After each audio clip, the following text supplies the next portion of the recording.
નમસ્કાર, મેરા ગુજરાતના digital platform પર સ્વાગત છે। આજે શનિવાર અરવલ્લી જિલ્લામાં એક ગમખ્વાર અકસ્માત સર્જાયો છે। 11 વાગ્યાના અરસામાં એક ખાનગી બસ અને એક એસટી બસ વચ્ચે અકસ્માત સર્જાયો હતો, જેમાં એસટી બસ અને જે ખાનગી બસ વચ્ચે અકસ્માતમાં 3 જેટલા લોકોના મોત નીપજ્યાના પ્રાથમિક અહેવાલો મળી રહ્યા છે, જ્યારે 25થી વધુ લોકો ઈજાગ્રસ્ત થયા છે। ઈજાગ્રસ્તોને જે મોડાસાની સાર્વજનિક હોસ્પિટલમાં ખસેડવામાં આવ્યા છે। સવારના 11 વાગ્યાના અરસામાં ધડાકાભેર જે અકસ્માત થતા એનો અવાજ આવ્યો, આસપાસના લોકો દોડી આવ્યા હતા। તાત્કાલિક જે બસમાં ફસાયેલા લોકો હતા તેઓને તજવીજ બહાર કાઢવાની તજવીજ હાથ ધરી હતી, અને ત્યારબાદ ખાનગી વાહનો તેમજ સરકારી વાહનો 108 અને પોલીસની જે વાહનો હતા એ પોલીસના વાહનોમાં તમામને બહાર કાઢીને સારવાર અર્થે લઈ જવામાં આવ્યા હતા।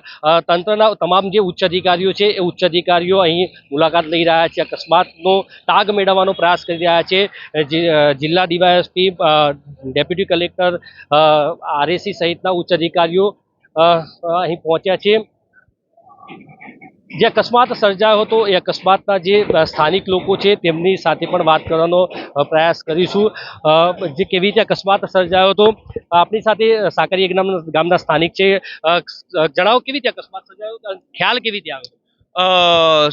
સવારે 11 વાગ્યાની આસપાસ પર સાકરિયા સ્ટેન્ડ ઉપર ડભોઈથી મોડાસા થઈ અને ઊંડવા જઈ રહેલી બસને બાઇક ચાલકને બચાવવા જતો રોંગ સાઈડ ઉપર ચડી જતા સામે આવી રહેલી લક્ઝરી બસ, શામળાજીથી આવી રહેલી લક્ઝરી બસને ગમખાર ટક્કર મારતો 3 લોકોના ઘટના સ્થળે મોત થયેલ છે અને 25 થી 26 લોકો ઈજાગ્રસ્ત થતો તેમને મોડાસા સાર્વજનિક હોસ્પિટલમાં દાખલ કરવામાં આવ્યા છે।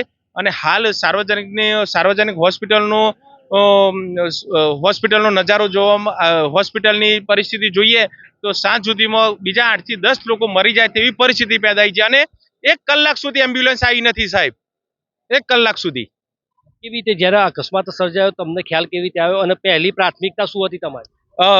અકસ્માત થયો, ધડાકાભેર અવાજ આવતો આખું સાકરિયા ગામ સ્ટેન્ડ ઉપર જ વસેલું છે એટલે આખું ગામ ભેગું થઈ ગયું અને સાકરિયા ગામના ગ્રામજનોએ પોતે ભારે જહેમત કરી અને બચાવ લોકોને બહાર કાઢ્યા હતા।